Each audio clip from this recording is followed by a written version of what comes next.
Zombie apocalypse.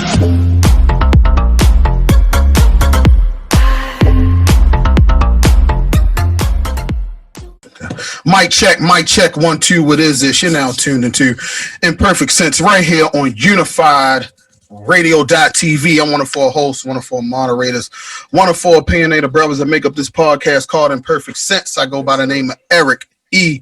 Mr. Dawson, whatever you call me, please do not call me a midget. And to the left of me, I got the bully with me. Brother Conway's in the building. Ooh. Shout out to Flesh. Flesh isn't here with us this evening. And to the right of me, I got homie Beasley. He's in the building. Let him know you're here, Andy.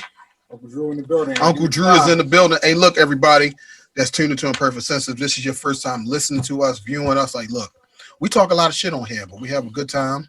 Yes, this is for opinionated brothers, man. We this is our male version of the view, male version of the talk. You know what I mean? Like, absolutely. We talk about all aspects of life, all aspects of business, everything going around the globe. We talk about it right here on Imperfect Sense.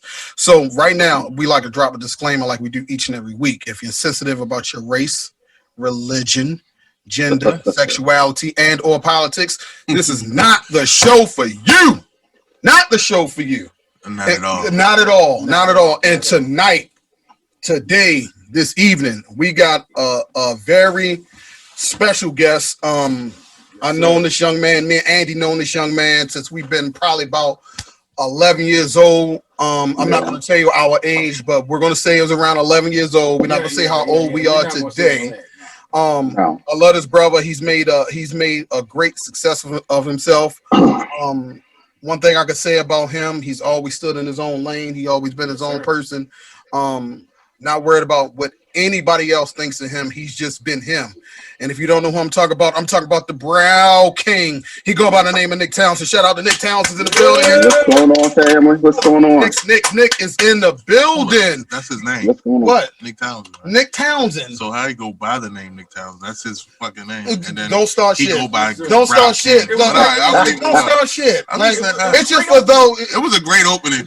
Man, thank you, brother. Because that's my brother, so I had to give him the proper introduction. Well. They know me as Nicholas. Right. So the world, but so they know me as Nicholas. So the world knows me as Nicck Townsend. Yeah, absolutely. The world. Hey, Nick, this is what I want to know. How did you get so rich so fast? Oh, how you got rich so fast, Nick? Because first of all, if they don't know what we talking about, Brow King is the proper word esthetician, right? Yes, sir. And you do that's all you do, or you do more in cosmetology? Well, with estheticians, our focus is skincare and waxing.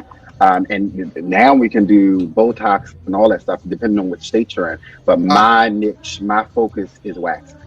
Bet. And the funny thing is, if people don't know, like, Nicck Salon is in Philadelphia right now, right? Yeah. He's homegrown. He's from Baltimore. So matter of fact, how did you even get into doing eyebrows, first and foremost? I'm actually, when I was living in Baltimore, I wanted to go to the aesthetic school in Baltimore, become an esthetician. I wanted to do skincare. I want to do facials and stuff like that. They wouldn't accept me, Bon Lee. And they wouldn't accept me because at the time when I became an esthetician, there were no men. Right. So I was talking to somebody in Philly. So I moved to Philly for 6 months to go to school. And I thought my license would transfer over back to Maryland, but it couldn't unless I would have went back to school, all that stuff. But in a nutshell, I was working at a hair salon while I was in school, and I learned how to do brows that day, that Friday. And so I asked my boss, I was like, yo, can I do brows? She was, I just want to make some extra money. I didn't know what the fuck I was doing. I was horrible, but I got a big personality. So then that was that Friday. From that point on, that's all I focused on was doing brows. Once I got my license, I just kept focusing on doing brows. I was doing facials. I was doing Brazilians. I had a huge clientele for Brazilians. Okay. Huge clientele for Brazilians. Yes, gotta get rid of that wolf foot. Gotta get rid of that wolf. Gotta get rid of that wolf.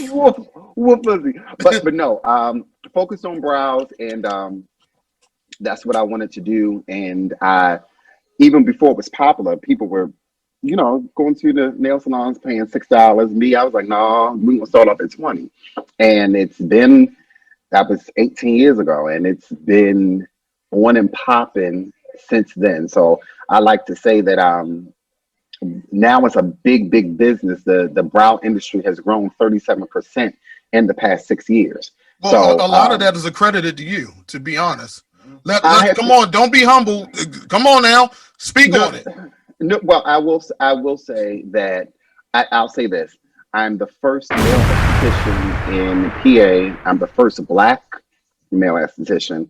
And in this industry of aesthetics cosmetology, I'm the first male esthetician. I'm a minority across the board, male esthetician to be on all major platforms so far as our industry is being a speaker and educator and all that stuff. So no, I like to believe that I was a pioneer in the industry. You definitely a forefather. I'm glad you said something about being the only male, because Conway had a question. Yeah, so my question is, being a male, like, being though you answered some of it in this product, like, what would you say to other males that feel as though that's something that they want to do, but they're scared to actually make that move? Okay. Because for me, in a nutshell, it's basically your profession is driven by women, but you infiltrated it like being the first male. Like, you usually hear women that jump into professions that are dominated by men and become successful. It's rare to hear that a man jumps into a profession that's dominated by women and become the top dog. Right. You know what I mean? That's a rarity. I think that if other men are coming along, that's coming in the industry, especially my straight brothers, y'all got to be professional, right? Right. you ain't gonna be able to go. The cuckoo is plentiful in that profession. There's women all around, baby. Like, I know. Look. I seen them on your page. I'll be throwing the emoji eyes under your comments like, yo,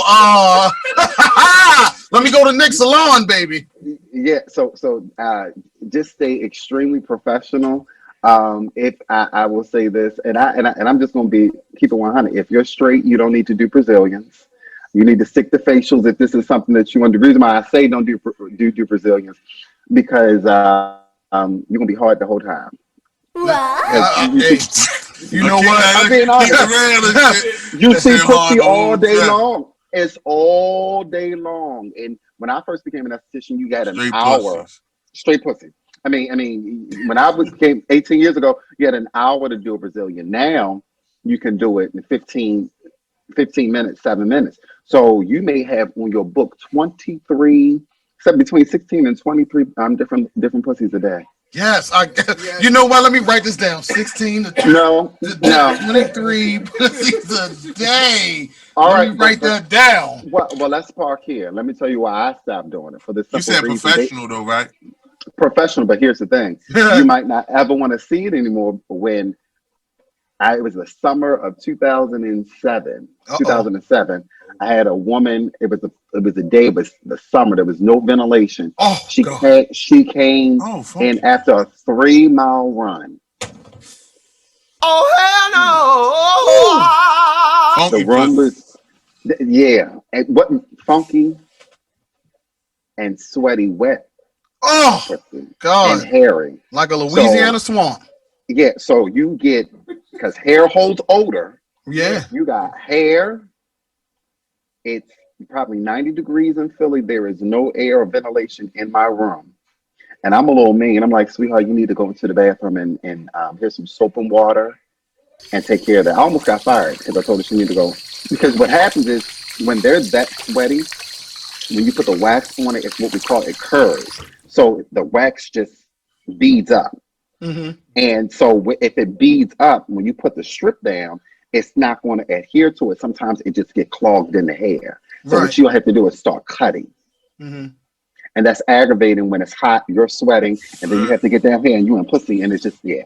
And is there, now, can I ask you a question? Yes. Was it Yes, a sir. white or black pussy? It was a white girl. She was privileged. She thought she was privileged. Yeah. Yeah. That's what it was. It was privileged. It was privileged pussy in your face. Yeah. Yeah. Stinking, Yeah. funky, privileged pussy. Oh, that's crazy.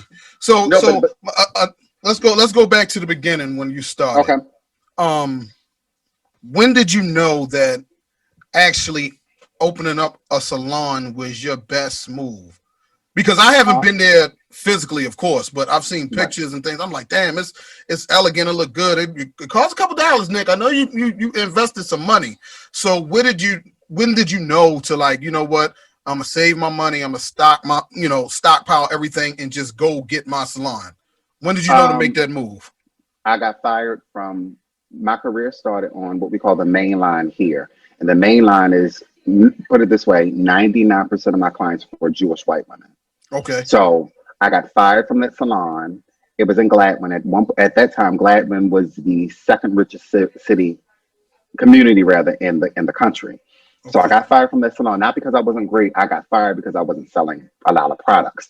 So President Obama was in office and I got unemployment. I rocked that out for 2 years. I created a concierge business. So I just went to all my clients' homes and I was doing their brows. And so it was to the point, literally, and I'm talking about booked. I wasn't charging $6 at that time. I was charging $35.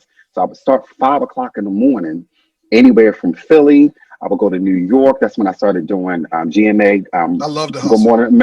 Yeah, it was. I put 43,000 miles on my car in 6 months. Woo! And people don't know about cars. That's a lot. That's That turnover ratio was high. And so I did that. I did concierge business from 2010 all the way up to 2015. It got so overwhelming that I opened up my house. And so I don't live by myself.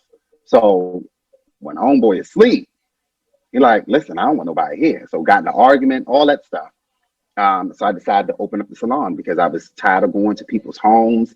They were coming to my house. It was to the point. Also, this quick story. I would be in King of Prussia Mall every day because we had one car, and I would pick my friend up from King of Prussia Mall. And it was to the point people knew who I was, the buzz I gotten around.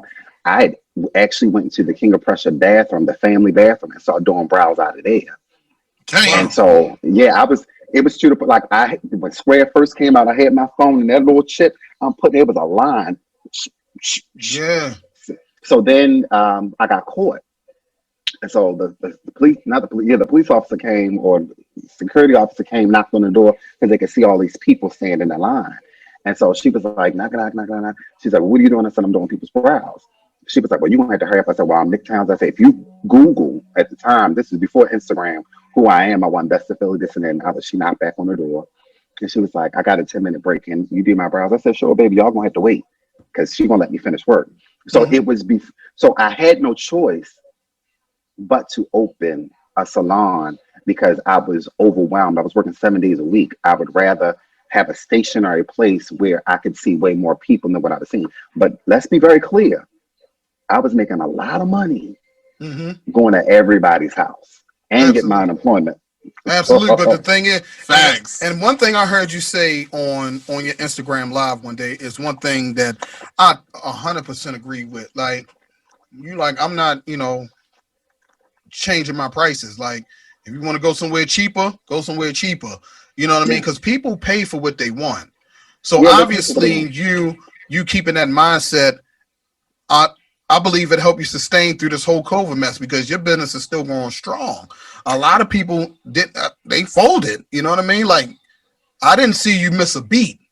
Not one beat. You know what I mean? And that's because you stuck to your gun. So what can you say about, advice you can give to any other young entrepreneur that's like, I just want the clientele, so I want to change my prices just to do this, that, and the third. What advice you got to give to them? Perfect your craft. Always be in a posture to perfect your craft, and always be in a posture to learn more.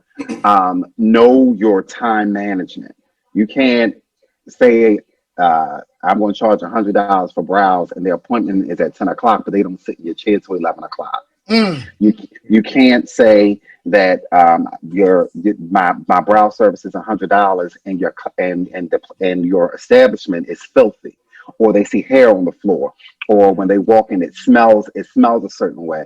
When my clients come into my salon, if your appointment's at 10, you're in the chair at 10. If I'm 1 minute late, I give the service away for free. And in 5 years, I've only done that 3 times. Wow. So I think you have to have the standard of, I don't want to be churchy when I say this, but a standard of excellence where everything has to be in a perfect or close to perfect role. Starting on time, making sure that you have efficient work, making sure the customer service is exceptional, as well as, once again, cleanliness is next to godliness. Don't come in there and people don't have no experience, meaning it doesn't smell a certain way. Just the vibe got to be right. The vibe got to be right, and everything has to be not perfect, but close to perfect. So when they leave, they'll be able to say, "Oh, I had a Nicck Townsend experience." Yeah. Because there is no other experience. They'll try, but there's never the same experience every time. It's a different experience. They come in every time, same smell, but you can't go anywhere else and get it. Especially and including the work. So you got that Chick-fil-A? Huh? You got that absolutely Chick-fil-A service. Wait a minute. Can I be honest with you? Yeah. I have been trying to hire people from Chick-fil-A to work my front desk. Damn right.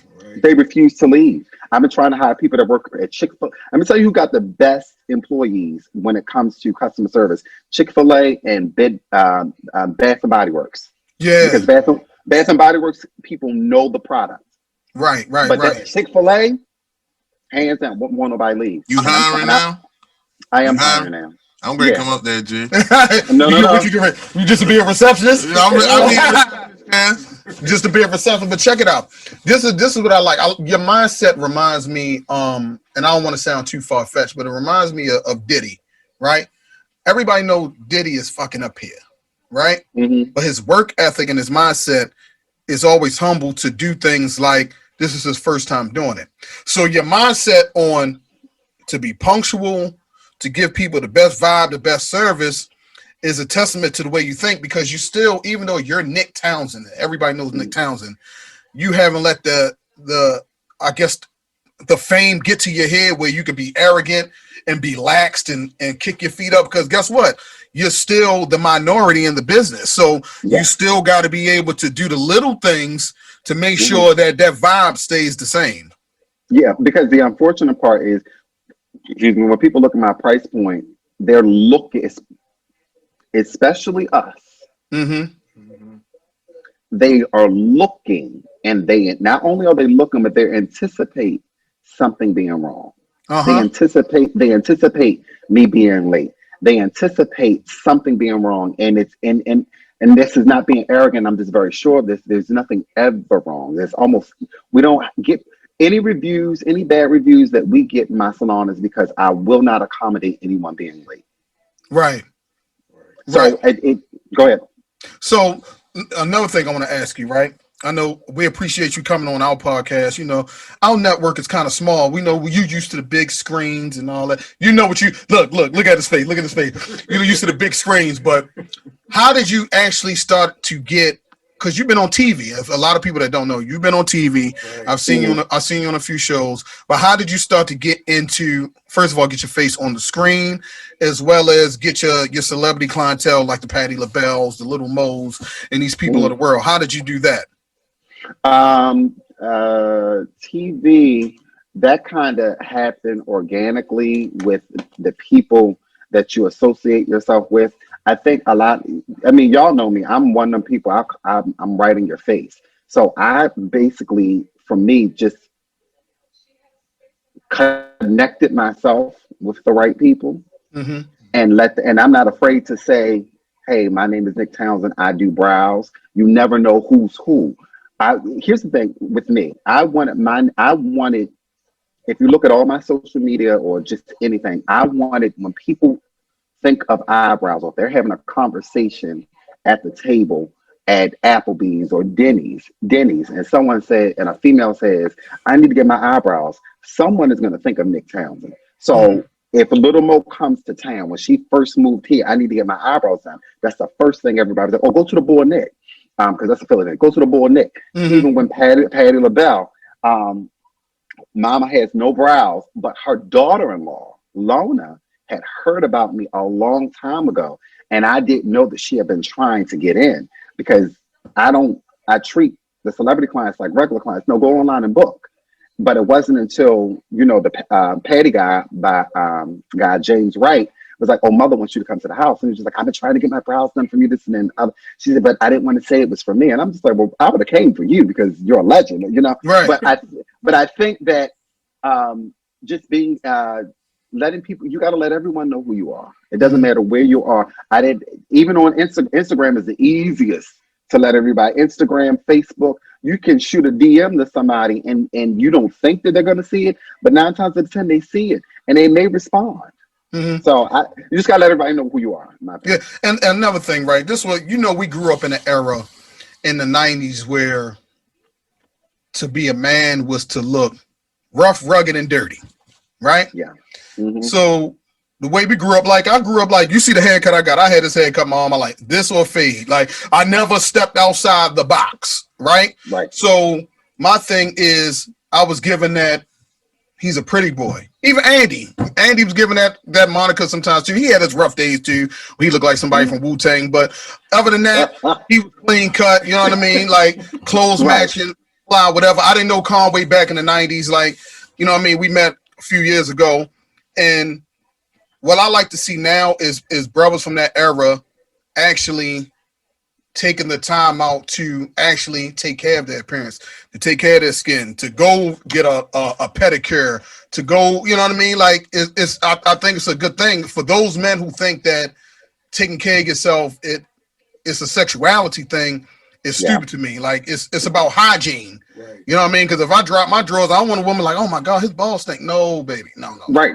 Right. No, we ain't doing that. You're just gonna smell like Johnson & Johnson when we drop these drawers, sweetheart. You know what I mean? Keep my skin clear. I'm sorry. I'm sorry, brothers. I was raised by women, so I don't have all that bumpy, lumpy shit on me. That's just how I am. You know what I'm saying? But what advice can you give? Because we talking to the straight men since they think that hygiene is so cliche and they shouldn't do it. What advice have you got to give to them about actually taking care of their skin, their hair, their hygiene? Well, here's the thing. The funny part is the men that come into the salon to get their brows done. I do quite a few Eagles players. The men that come are straight. I don't have any gay men that come and get their brows done. I'm coming up there. You got to take care of this unibrow. I'm coming. Right. Because here's the thing. It is women are attracted to confident, polished men. Right. So just imagine how you feel when you know how you feel when you get that haircut or you get that shape up. It's something. So if you they don't experience it a lot in here. It's just me. Oh gosh, they don't really do that. Here we go. So taking care of your skin, just taking care of yourself, with your hygiene, your skin first. And another thing, I don't understand why men don't smell like anything. I think that's disgusting when you don't smell like a nice fragrance. But your haircut, your teeth, your skin, and even if you get just a basic manicure, no gel or anything like that, it's nothing wrong with that. It's 2020. I think that it will compel it will take you farther in not only your love life with the ladies. You can have a harem of women, but also in your career, whatever career choice you have. It takes you a lot further. In addition, you feel better about yourself, and if you feel better about yourself, you compel more people. Yeah, because that's 110% true. Because I'm I don't like bad breath. It's like men. We so superficial. We like women with the nice body. She got a fat ass, big titty, big, and she got to smell good. Why don't you think you have to smell good for her? You know what I mean? Why do you got to smell like ass because you're a man? You know what I'm saying? You don't have to smell like ass because you're a man. The way my grandmother raised me, 8, 9 years old, she put me on with colognes. Yes, sir. And cologne has been my thing since I've been a child. Like, Yes, that's sir. just me. Like, gotta smell good. Like, Andy buy colognes, Conway buy colognes, we buy nice watches, we do all those things. Like, I don't understand why more men don't do it. Like, that's crazy. I think the unfortunate thing is that women attribute that stereotype as well. That if a man takes care of himself, like you're Mhm. considered a pretty boy, they want to question your sexuality. Well, why he so neat? Why he so Yeah. what he did? No, bitch, why the fuck you insecure? He just clean as shit. You mad that his bathroom cleaner than your nasty ass Mhm. motherfucking bathroom? Women are Right. nasty as shit. Real talk. Women are nasty. Yes, I, Absolutely. I ran into a lot of them. I ran into a lot of women. You know what I mean? One thing I want to know too. Tell these people about, you got product, you got merch. Tell them about your product and merch. So we have, I'm proud of it. We have um, our signature brow kit, which is a collection of pencils. I created that because I have so many people that want to get in with Nicck Townsend. It was very important that because everybody can't get in with Nicck Townsend, that they had a portion of Nicck Townsend at home. So they can use our pencils to fill in their brows, our highlighters and all that stuff. So what happens, they'll get the compliment and they'll be like, oh my God, your brows look nice. They'll be like, oh, Nicck Townsend, oh, he does your brows? And they lie and be like, yeah, he does my brows. So that was very important to me that they had a portion of me at home. That's the first thing. And the second thing that we just celebrated 1 year with Nicck Townsend eyebrow and eyelash dye system. We are the third company in the US to have a dye system tint for the brows and lashes. And I'm the first Black in the entire country to create this. And at this point, it's become a cult following. So we have 37 salons that actually retail our products. And to date, we just looked at the numbers. We have 171 salons that use our dye system. That's nuts. So yeah, listen, we just turned, that portion of the business just turned one yesterday. So yeah. So all of the products that we have deal with eyebrows. That's just, but we are coming out with another line that should be coming out in December, which is the skincare line. Which is very unisex. I'm gonna need that. Yeah. I'm definitely gonna need that because I'm an exfoliator. That's what I do. Exfoliate, and that's the first part. They don't know. Look, you see how they looked at me weird? No, because he's fucking lying, yo. Huh? Fucking lying. I'm not. I use the foam and face washes, astringent. You know what I'm saying? I use cream. Yo, I'm telling you, women tell me all the time about my skin. They be like, "Oh my God, your skin's so popping." Hey, like, doing this for you, yo. It's real shit. Yeah, I'm posting my shit on Instagram tonight. What I use. Oh, we gonna go back and forth and show our facial shit. Bad. Now, if you don't show nothing, I'm telling you. I'm telling you. I got my shit on deck. Yeah, you got your shit on deck. So more about your products and stuff. You feel like you want to have anything coming out for the fellas, any colognes or anything like that? What I did want to come out with, I was supposed to come out with it was called the Parker Kit. My dad owns a barbershop in Baltimore, so it was actually a men's manicure, like you know how guys had that little travel bag where you got your razor and all that stuff. Right. That is called the Parker Kit. We're actually every year I'm trying to launch it on Father's Day. This 2021, that's when we are launching it. The fragrance, I have been working on a fragrance, but that is so hard to work on a fragrance for men because everybody's body chemistry is great. And most fragrances have a lot of musk in it, and a lot of men don't like musk. In 2020, a lot of men don't like musk. They like spicy, what we call spicy notes, spicy and wood notes. And so it gets, after smelling a whole bunch of fucking samples, you get overwhelmed. Just like, fuck it, let me leave that to the people. Yeah. But so what we're gonna do is what we're working on is a candle, a men's candle. That's good. That's good evolution right there. Yeah. People getting colognes and you getting candles. That's good. That's good evolution. I'm already gonna be a client, so I'm definitely gonna be to get my unibrow done. Now, I just want to know something. Like for me, right, having a daughter she's 9, right? Damn, you forgot your daughter age? Yeah, because her birthday just passed, right? And her mother does hair, but she she's looking into doing makeup, eyebrows, stuff like that. Like, where would you recommend somebody like me with a daughter that's want to do that now, like to start her at? I would send her to cosmetology school so that she can learn everything. Send her to cosmetology school so that she can learn everything. She learns hair, nails, skin. That way she can decide which part of the beauty industry she wants to be in. Also have her look at companies and people that do what she wants to do that don't look like her. Because what happens is we look at, like, for instance, I think you said her mom does hair. Yeah, she has her own salon. Okay, now I don't know how successful she is, but she'll look at her mother and say, that's as far as I can go. Versus looking at someone that doesn't look like her, and you be looking at, well, fuck, how the fuck she drive a Ferrari, and my mother do more heads in a day. So I always tell parents that have children that want to get in the beauty industry, because a lot of them think that it's not a lot of money. This is a multi-billion-dollar industry, and there is money that wants to be made, but we stay limited in what we see. I would tell her she can come to a Nicck Townsend salon, like, oh, Mr. Nick, all you do is brows every day? Yeah. How many brows you do a day? We see about 50 people a day. We do over 1,000 people a month. We're booked straight out. No one sits. Yeah, so you stay booked and busy. You say that a lot. I'd be like, boy, this goddamn Nick boy be booked and busy. No, it's real talk. Yeah.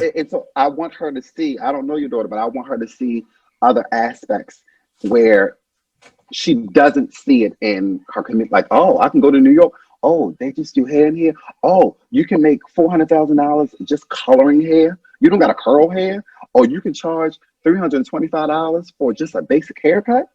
I mean, just a haircut. That's all you do is cut hair. And once children see that, I think it will inspire them to want to emulate something like that outside of what they see in their community, if that makes sense. That definitely makes sense. Now, Von Lee, you said Von Lee rejected you, right? We're gonna piggyback on that. Yes. Because you got a petty side, Nick. You definitely got a petty side. I'm very petty. You got a petty side. Oh my Very God. petty. Like some of the shade that I seen you throw on TV, I like this goddamn Nick. I said it's the same Nick. Like the same Nick in real life, the same Nick that's gonna be on the big screen. Thank you. Thank you for saying that. Yeah. Y'all been knowing me since I was 11. I'm the same Nick. Dramatic motherfucker. Same Nick. Did you go back to Von Lee and like throw your cards on the table like, hi? I didn't have to. They came to me 3 times. Knew it. I knew he was gonna say that. They came 3 times. Can you come and do a workshop now? Yeah. So the first time they said, can you come and do a workshop? Sure. No. So the second time they said, well, how much would you charge? I said, well, here's my day rate. And they said, well, we really can't afford that. And this and that. And I said, well, you don't need to have a conversation with me. So then the last time they were going to pay the day rate, but I said no. Yeah. All money ain't good money. And then they went, then I heard that they asked one of my peers in the industry, Kelly Baker, who is known as the Brow Queen. She lives in LA. Would she do it? And Kelly asked me, I said, don't do a motherfucking thing for them. I said, those are the same people. I said, but I'm glad it happened, because had I gone to school in Von Lee, I would still be in Baltimore. My career, I was born and raised in Baltimore, but my career started in Philly. And I don't think I would be the Nicck Townsend that I am today had I not been in Philly. So meaning the area. What was the lady name? You just said Miss Kelly Baker, right? Kelly Baker. Yep. Well, who are some other peers of yours or people that we may know that may have came up under you that you help get to another level, whether they do makeup, brows, or whatever, or they just a stylist? Like, who will we know? You know what I mean? I mean, this is gonna sound real cocky. Most of the girls that's in Baltimore that's doing brows now have even tried to copy the salon. They talk shit about me, which is cool. No, fuck that. Yeah, no, it's cool. It is what it is. You have Marcus Miller, who is in Baltimore. I know Marcus. Yeah, Marcus was doing makeup way before it was popular. A pioneer in the industry. I'm trying to think. Marcus. Yeah, her name is Sabrina Carroll. Sabrina Carroll. She has Sky Skin Lounge in Baltimore on Charles Street, I believe. She actually took my my private one-on-one class. She does amazing work. You have a young lady called Browlogy. She took my online class. She does amazing work in Baltimore. My other peers would be a guy named Damone Roberts. He's also a black esthetician that specializes in brows as well. I don't think y'all straight guys. So I don't think y'all would know anybody that I'm really. You be surprised. Hey, we kind of pop you a little bit. We kind of pop No, you no, no. a little bit. We know a lot of diverse people. I'm telling you, friends all over. Well, one of my very did they.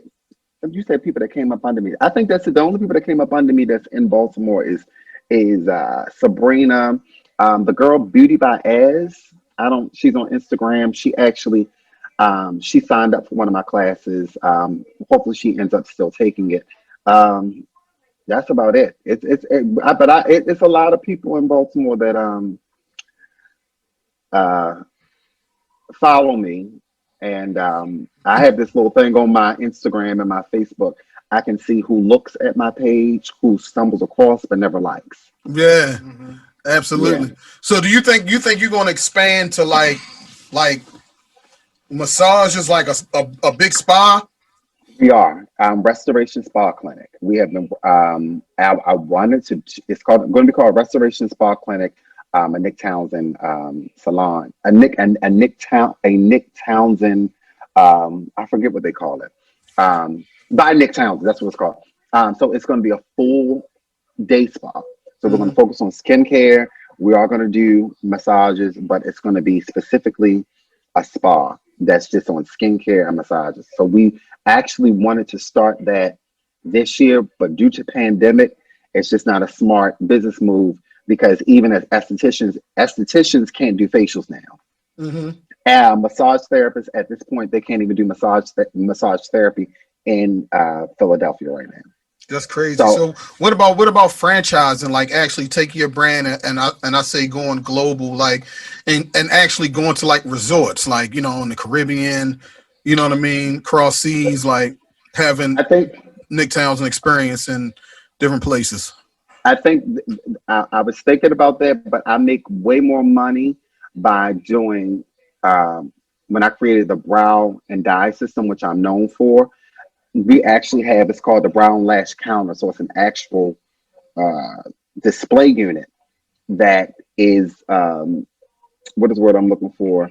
Brand identity. So like, for instance, if you put an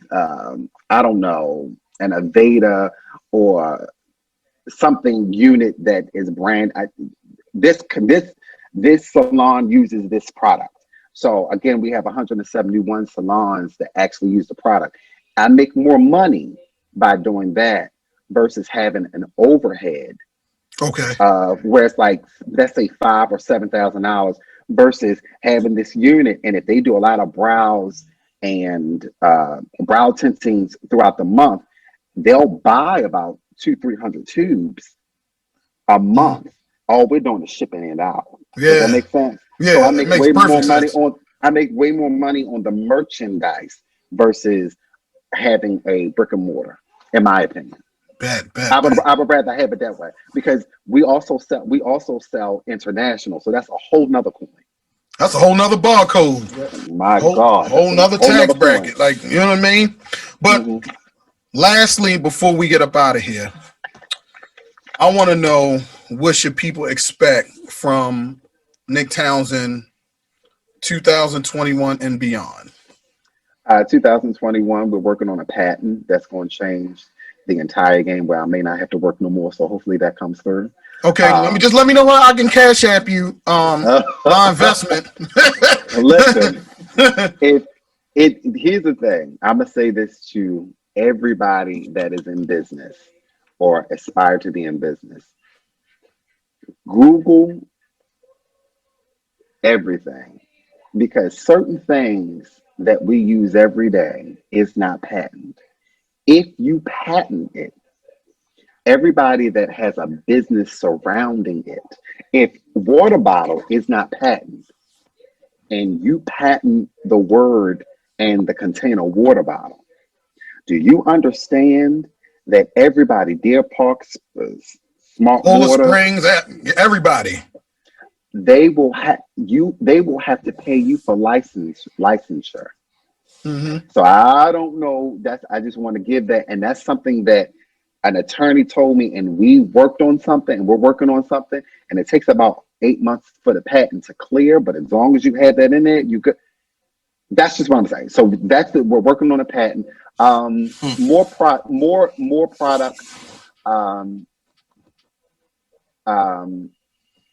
More skincare product.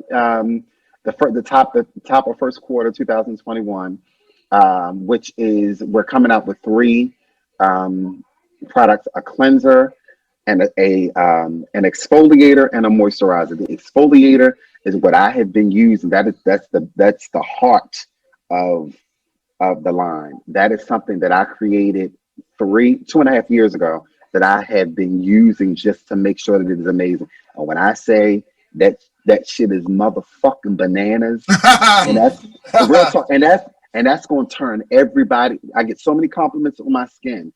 When I tell you that product alone is going to do absolutely amazing. So many estheticians have been using it in major spas. A lot of we gave it to 3 dermatologists who actually love it so much that they want to retail it and when we drop it in their practices. So we have skincare coming out.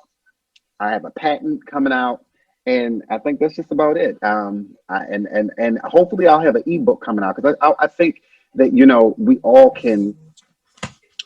It doesn't matter what you do.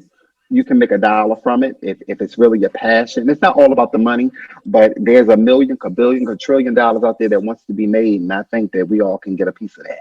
We definitely can all get a piece of that. Yeah. And one thing I'm gonna tell you, brother, like, much success. We appreciate you sitting down with us, letting us into your living room, dining room, whatever that glamorous thing is behind you. You know what I mean? We know somebody living good, eating lamb chops and lobster tails and scrimps, not shrimp, scrimps. Scrimps. Yeah.